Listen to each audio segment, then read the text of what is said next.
الحمد للہ رب العالمین والصلاة والسلام علی سید الانبیاء والمرسلین اما بعد فاعوذ باللہ من الشیطان الرجیم بسم اللہ الرحمن الرحیم الصلاة والسلام علیک یا رسول اللہ وعلی آلک واصحابک یا حبیب اللہ الصلاة والسلام علیک یا نبی اللہ وعلی آلک واصحابک یا نور اللہ۔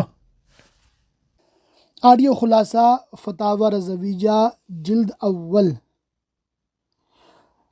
رضا فاؤنڈیشن جامعہ نظامیہ رضویہ کا جو مطبوعہ ہے، اس کے صفحہ نمبر 365 سے آج آغاز کریں گے انشاءاللہ تعالی۔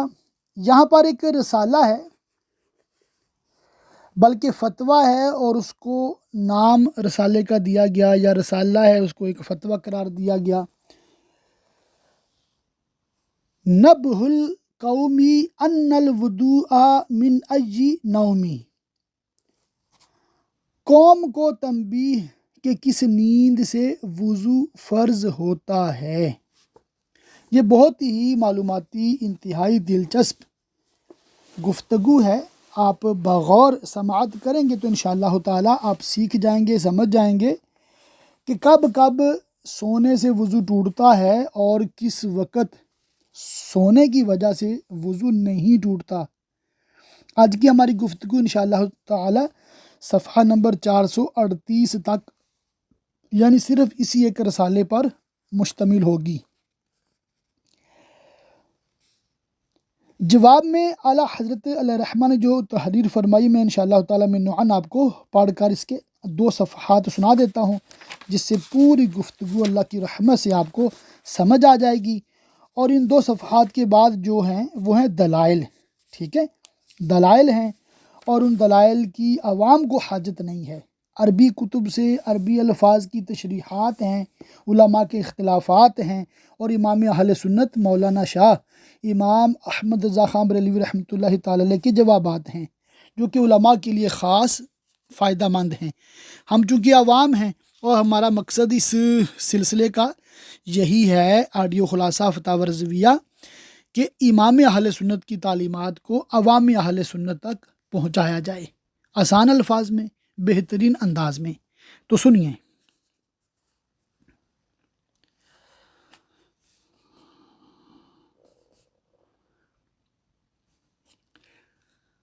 امام اہل سنت فرماتے ہیں، امام المدققین سیدی علاء الدین دمشقی حسکفی و علامہ جلیل ابو الاخلاص حسن شرمبلالی و محقق بالغ النظر سیدی ابراہیم حلبی اور دیگر اکابر اعلام رحمۃ اللہ تعالی علیہم نے در مختار و نور الایضاح و مراکب الفلاح و غنیہ و صغیری وغیرہ میں بعد احاطہ اقوال، یعنی بہت سارے اقوال لکھنے کے بعد، جو اس باب میں قول منقح فہیم مستفید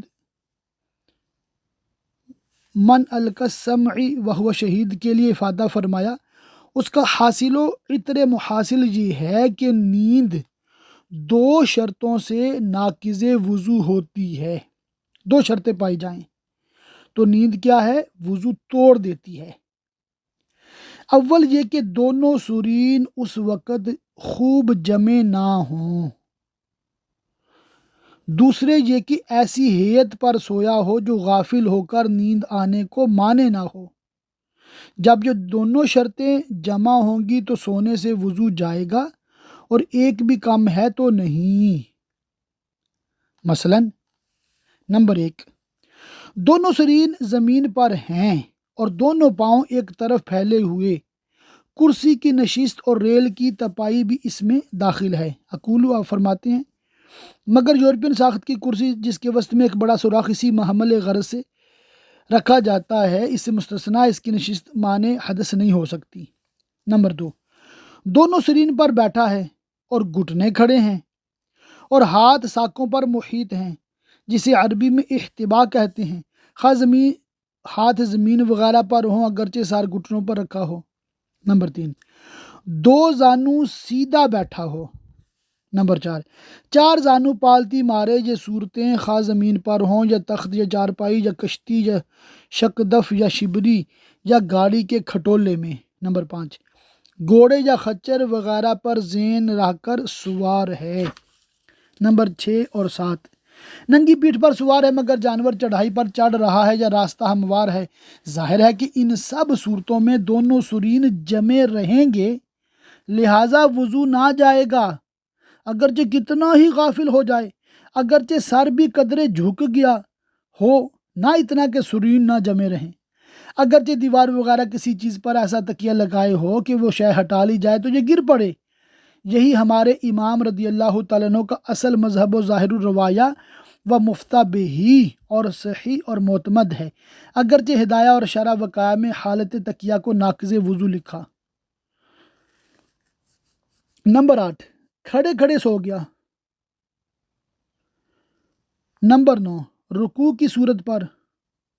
نمبر 10، سجدہ مسنونہ مردان کی شکل پر، یعنی مردوں کی شکل پر، کہ پیٹ رانوں اور رانے ساکوں اور کلائیاں زمین سے جدا ہوں، اگرچہ یہ قیام و حیات، رکوع و سجود وغیرہ نماز میں ہو، اگرچہ سجدہ کی اصلا نیت بھی نہ ہو۔ ظاہر ہے کہ یہ تینوں صورتیں غافل ہو کر سونے کے معنی ہیں، رکاوٹ ہیں، تو ان میں بھی وضو نہ جائے گا۔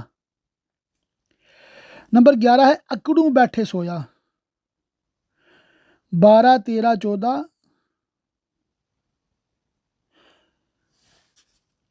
چت یا پٹ یا کروٹ پر لیٹ کر۔ نمبر 15، ایک کہنی پر تکیہ لگا کر۔ نمبر 16، بیٹھ کر سویا مگر ایک کروٹ کو جھکا ہوا کہ ایک یا دونوں سرین اٹھے ہوئے ہیں۔ نمبر 17، ننگی پیٹھ پر سوار ہے اور جانور ڈھال میں اتر رہا ہے۔ عقول فقیر گمان کرتا ہے کہ کاٹھی بھی ننگی پیٹھ کے مثل ہے، اور وہ یورپین وضع کی کاٹھیاں جن کے وسط میں اس لیے خلا رکھتے ہیں معنی حدث نہیں ہو سکتی اگرچہ راہ ہموار ہو، واللہ تعالی عالم۔ 18، 2 زانو بیٹھا اور پیٹ رانوں پر رکھا ہے کہ دونوں سرین جمے نہ رہے ہوں۔ نمبر 19، اسی طرح اگر 4 زانو ہے اور سار رانوں یا ساکوں پر ہے۔ نمبر 20، سجدہ غیر مسنونہ کی طور پر جس طرح عورتیں گٹھڑی بن کر سجدہ کرتی ہیں، اگرچہ خود نماز یا اور کسی سجدہ مشروعہ یعنی سجدہ تلاوت یا سجدہ شکر میں ہو، ان 10 صورتوں میں دونوں شرطیں جمع ہونے کے سبب وضو جاتا رہے گا، اور جب اصل منات بتا دیا گیا تو زیادہ تفصیل صور کی حاجت نہیں۔ ان دونوں شرطوں کو غور کر لیں، جہاں مجتمع ہیں وضو نہ رہے گا ورنہ ہے۔ البتہ فتاویٰ امام قاضی خاں میں فرمایا کہ تنور کے کنارے اس میں پاؤں لٹکائے بیٹھ کر سونے سے بھی وضو جاتا رہتا ہے کہ اس کی گرمی سے مفاصل ڈھیلے ہو جاتے ہیں۔ اچھا، اس کا میں آپ کی اپنے الفاظ میں 1 منٹ میں انشاءاللہ تعالیٰ کچھ عرض کر دیتا ہوں کہ 2 شرطیں ہیں۔ پہلی ہے کہ سرین جمے ہوئے ہیں، یعنی کہ آپ کے جو بٹکس ہیں، دونوں ہپس ہیں، یہ کسی جگہ پہ، کرسی پہ، بیڈ پہ، زمین پہ رکھے ہوئے ہیں، سرین جمے ہوئے ہیں۔ اور دوسری شرط کیا ہے؟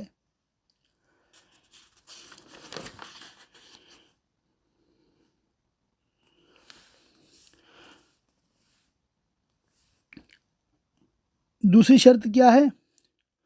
سرین جمے ہوئے ہیں یا غافل ہو کر نہیں سویا، تو دونوں میں سے ایک شرط بھی پائی گئی تو وہ نیند آپ کا وضو نہیں توڑے گی۔ مطلب سمپل یہ ہے کہ آپ کرسی پہ بیٹھے ہوئے ٹیک لگائے بالکل ریلیکس سو رہے ہیں، غافل تو ہو گئے ہیں مگر چونکہ سرین جمے ہوئے ہیں لہٰذا وضو نہیں ٹوٹا۔ ٹھیک۔ دوسری صورت، کھڑے کھڑے سو گئے ہیں، سمپل سمجھانے کے لیے، کھڑے کھڑے سو گئے ہیں، سرین جمے ہوئے نہیں ہیں مگر آپ گرے نہیں ہیں، اس کا مطلب غافل ہو کر نہیں سوئے، جس طرح باجماعت تراویح میں ہوتا ہے، اکثر نیند آ جاتی ہے۔ تو یہ 2 شرطیں نہیں نہ پائی گئیں۔ کون کون سی؟ پہلی شرط کہ سرین بھی نہیں جمے ہوئے، دوسری شرط غافل ہو کر سویا، تو وضو ٹوٹے گا۔ ورنہ وضو نہیں ٹوٹے گا۔ ان صورتوں کو بار بار سنیں گے، پڑھیں گے تو انشاءاللہ تعالیٰ سمجھ آ جائیں گی۔ اللہ تعالیٰ کی بارگاہ میں دعا کہ اللہ پاک ہمیں خوب علم دین سیکھنے، سمجھنے، یاد رکھنے، دوسروں تک پہنچاتے رہنے کی توفیق رفیق مرحمت فرمائے، آمین بجاہ النبی الامین وصلی اللہ تعالیٰ علیہ وآلہ وصحبہ وبارک وسلم۔